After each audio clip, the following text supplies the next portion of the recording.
Hello students, science chemistry class में हम लोग जो अपना टॉपिक डिस्कस कर रहे थे तो हमने बताया था क्लास 9th में जो आपका सेकेंड चैप्टर है ना, हमारे आसपास के पदार्थ शुद्ध हैं, इस टाइप से शीर्षक से। तो उस चैप्टर से भी सारा टॉपिक चल रहा है अभी, है ना, जो अभी चल रहा है, जो अभी का टॉपिक है। इसके पहले जो था होगा फर्स्ट चैप्टर मिलेगा 9th में, है ना। बाकी पूरी केमिस्ट्री के लिए और विज्ञान की एक सामान्य विज्ञान की समझ के लिए तो ये महत्वपूर्ण है ही, और बाकी आपके जो वनडे एग्जाम होते हैं इन सब से क्वेश्चन पूछा जाता है। तो हमने अब तक जो डिस्कस किया, मिश्रण पढ़ रहे थे हम लोग। तो प्रीवियस वीडियो में यदि आप देखेंगे तो मिश्रण को हमने दो प्रकार में विभाजित किया था, समांगी और विषमांगी, दोनों को अलग अलग हमने चर्चा कर ली। आज हम बात करेंगे विलयन की, है ना। तो सामान्यतः जो विलयन होता है, सॉल्यूशन जिसे हम लोग बोलते हैं, वो हमारा एक समांगी मिश्रण का एग्जाम्पल होता है। तो आइए हम लोग देखते हैं विलयन किसे कहते हैं, है ना, और उसके बारे में जो चीज़ें हैं। तो आज का हमारा जो टॉपिक है वो क्या है, विलयन सॉल्यूशन।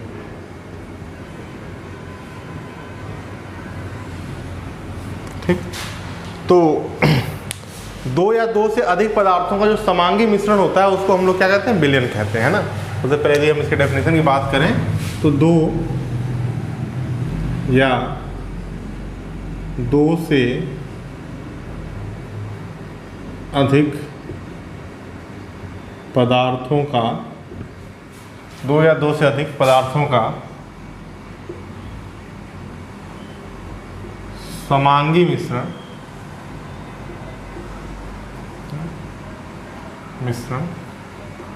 विलयन कहलाता है।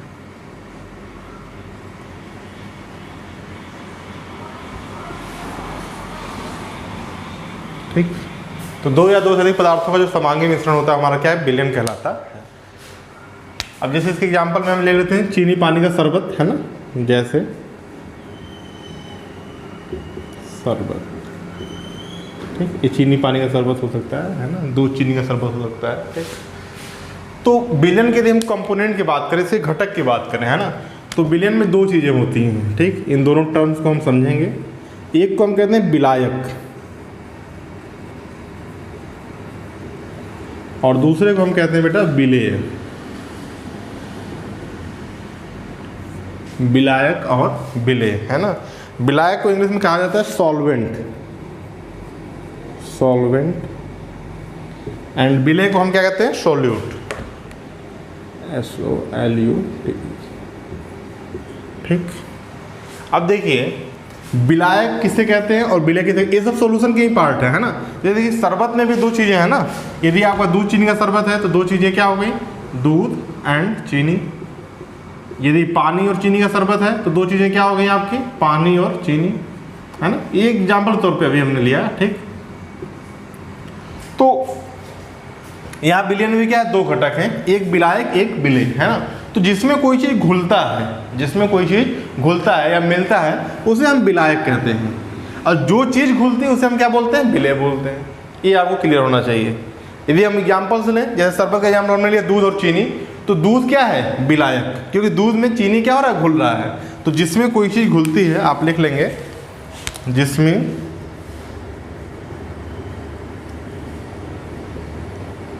कोई चीज़, चीज़ का मतलब क्या, विलेय, है ना। जिसमें कोई चीज़ विलेय हो, कोई चीज़ घुलती है या घुलता है ना, घुलता है, वो क्या कहलाता है आपका, घुलता है, विलायक कहलाता है।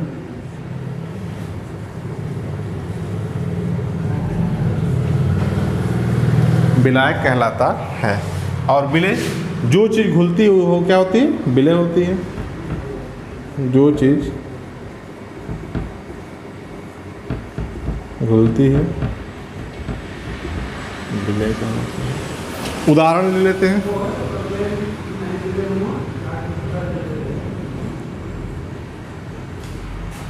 जैसे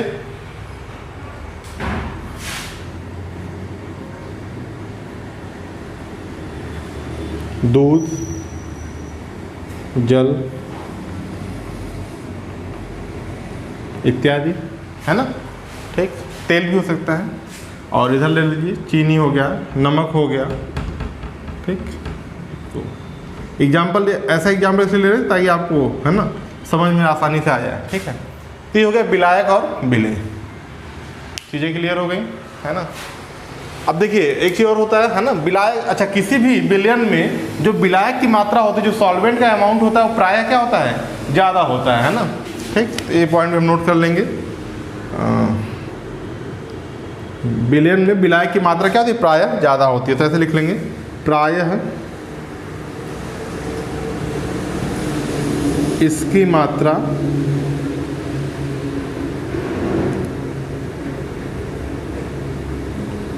अधिक होती है ना। और विलय की बात करें तो लिख लेंगे प्रायः इसकी मात्रा विलायक से कम होती है, सॉल्वेंट से कम होती है।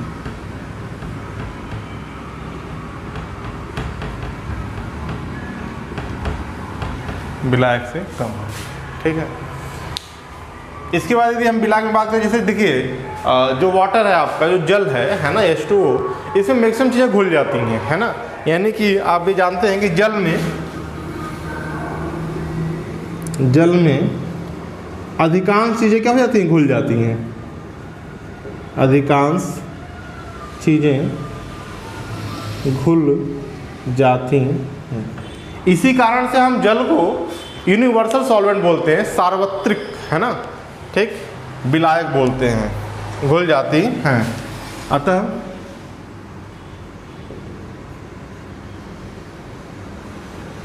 जल को क्या कहा जाता है बेटा, सार्वत्रिक विलायक,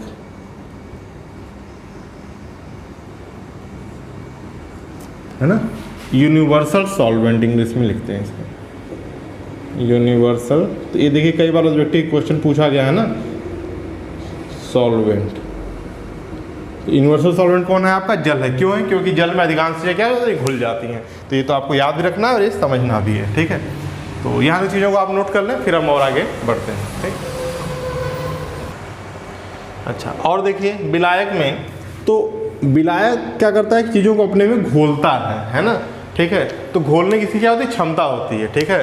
तो एक पॉइंट इसमें होता है कि विलायक की जो घोलने की क्षमता होती है वह टेम्परेचर और प्रेशर पर डिपेंड करती है, तापमान और दाब पर भी निर्भर करती है। इसको एक छोटे से एग्जाम्पल समझेंगे आप। जैसे मान लीजिए आपके पास पानी हो, जल हो, है ना, H2O, तो गर्म पानी हो गया, ठंडा पानी हो गया। तो आपने देखा होगा कि जब पानी गर्म होता है तो उसमें कोई चीज़ घुलना क्या होता है, आसान होता है, जल्दी घुल जाता है, और ठंडे पानी में थोड़ा टाइम में घुलता है, ठीक है। ऐसा क्यों होता होगा, ठीक। तो पहले तो हम ये समझ लेते हैं कि जो विलायक होती है, यानी विलायक की जो घोलने की क्षमता होती है वो तापमान और दाब पर निर्भर करती है। पहले इस पॉइंट को हम नोट कर लेते हैं कि विलायक की विलयन में, विलयन की, है ना, विलायक की विलयन के दूसरे अवयव, और दूसरा अवयव क्या होगा, विलय होगा, है ना। दूसरे अवयव, है ना, दूसरा एलिमेंट है, दूसरा कंपोनेंट है, अवयव को घोलने की, जो घोलने की उसकी कैपेसिटी है, घोलने की क्षमता तापमान पर निर्भर, तापमान व दाब भी, है ना, तापमान व दाब पर, जहाँ टेम्परेचर आएगा प्रेशर अपने आप आ ही जाता है ना, दाब पर निर्भर करती है। और इस बात की एग्जाम्पल के रूप में आप लिख सकते हैं, गर्म पानी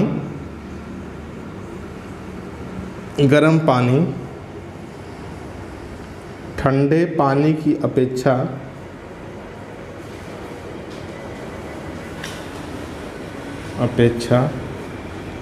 अत्यधिक विलायक क्षमता, है ना, यानी घुलनशील क्षमता, अत्यधिक विलायक क्षमता धारण करता है। देखिए होता क्या है, जब एक किसी, है ना, एक एलिमेंट्स में जब हम दूसरे एलिमेंट्स को घोलते हैं तो फाइनली जैसे चीनी और पानी का जो शरबत होता है, तो होता क्या, जो इसका वाटर का मॉलिक्यूल है H2O है ना, इसके अणुओं के बीच में ही जाकर के चीनी का मॉलिक्यूल क्या होता है, बैठता है, ठीक है ना। जितनी आसानी से बैठ जाएगा उतना ही अच्छा ये क्या होगा, आपका सॉल्वेंट होगा। तो जब हम इसको क्या करते हैं,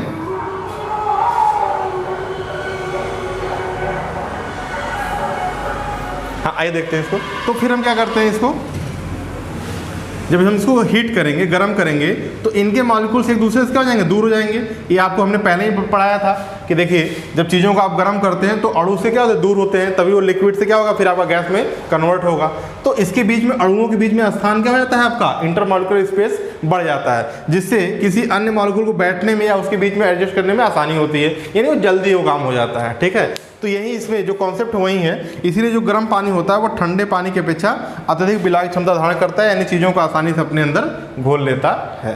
तो यहाँ देखिए बहुत सारे क्वेश्चन है ना, जैसे विलायक क्षमता जो सॉल्वेंट कैपेसिटी होती है वो किस पे निर्भर करती है, टेम्परेचर और प्रेशर पे, ठीक है। गर्म पानी ठंडे पानी में कौन अच्छा विलायक होगा, तो गर्म पानी, है ना। तो इस टाइप के क्वेश्चन जब आपको आएंगे तो आप कर लेंगे, तो इसको आप नोट कर लेंगे। विलायक का कॉन्सेप्ट हो गया, कुछ और विलय के बारे में हम लोग चर्चा करते हैं। अब आइए बात करते हैं विलय की, है ना। तो देखिए कुछ पदार्थ तो ऐसे होते हैं जैसे उसको आप यदि आप जल में घोलें तो वह बिल्कुल गायब हो जाता है, बिल्कुल आपको दिखाई नहीं देता, यानी पूर्णतः क्या होता है, घुल जाता है। जैसे आप ले लें चीनी को, है ना, नमक को, तो ये सब क्या होते हैं, पानी में पूर्णतः घुल जाते हैं, ठीक है। लेकिन कुछ पदार्थ ऐसे होते हैं जो आंशिक रूप से घुलते हैं, है ना। बाकी उसका जो कुछ पार्ट होगा वो क्या होगा, उस लिक्विड के तली में जाकर के, है ना, उसके बेस पे जाकर के बैठा होगा। उसको हम लोग क्या बोलते हैं, अवक्षेप, ठीक।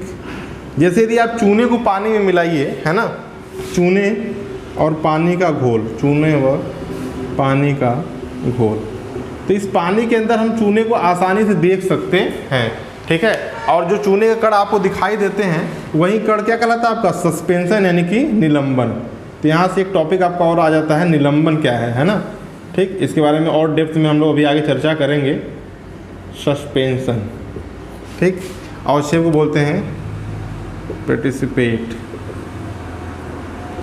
तो चूने और पानी के घोल में, तो चूने के जो कण जो पानी के अंदर आपको नंगी आंखों से, है ना, नेकेड आई से दिखाई देता है, उसी कणों को हम क्या बोलते हैं, निलंबित करते हैं। मतलब वो पूरी रूप से घुले नहीं होते, बल्कि उसमें एक मतलब विलायक के बल्क में वो क्या होते हैं, बैठे होते हैं, है ना, पूर्ण रूप से उसमें घुला हुआ नहीं होता है, ठीक। तो उसके लिए कॉन्सेप्ट आता है किसका, निलंबन का। तो ये हो गया विलय में कुछ चीज़ें। चीनी नमक क्या है, एक अच्छे विलय है, ये पूर्णतः क्या हो जाते हैं, घुल जाते हैं, ठीक। तो निलंबन क्या होता है, जो कण मतलब किसी भी मिक्सचर में, किसी मिश्रण पूर्ण रूप से घुला हुआ नहीं होता, है ना, और मिश्रण बनने के बाद भी आपको नंगी आंखों से दिखाई देता है, उन सबको हम क्या बोलते हैं, निलंबन बोलते हैं, है ना। तो यहाँ तक बातें हो गई। आज हमने देखा इसमें विलयन, विलायक, विलय और निलंबन क्यों, है ना, ठीक है।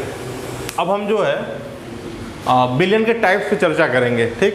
निलंबन को भी हम आगे फिर वीडियो में, लेक्चर में कंटिन्यू करेंगे। तो नेक्स्ट टॉपिक हमारा, इसको पहले आप नोट कर लीजिए।